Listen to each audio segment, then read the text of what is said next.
And I know when we talk about examples today, there's a lot of bad examples. There's even a lot of people who really struggle, of course, with experience. But you know, the kind of experience and the kind of examples that we're talking about today are godly examples and Mm, people that have actually walked through with the Bible.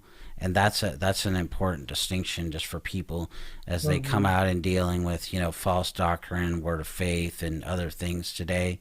They really struggle with this, and so they struggle with, hey, can I learn from experience? Can I even talk about my experience? And mm, it's a good thing, as long as we're sharing our experience, as in we're learning from God's word.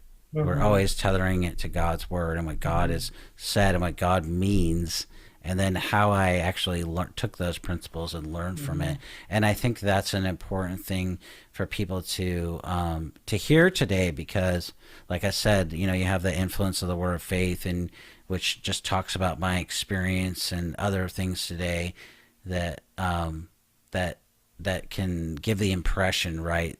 We could say that people don't want to share their experience and they don't think it matters, right? So what do you think? No, I do think if our experience is grounded and rooted in the truth of God's word, and I think it's very imperative to share those things. And even now in my own church, I've been widowed 3 years, and we just recently had two women that lost their husbands. And so they said, "You've gone before us to set the example of how to go through this." So I think it is imperative that we have one another to help one another during these times. um, Real live examples. Yes, we have the scriptures, but to have real live examples so we can comfort others with the comfort we've been comforted with. So, yeah, I agree.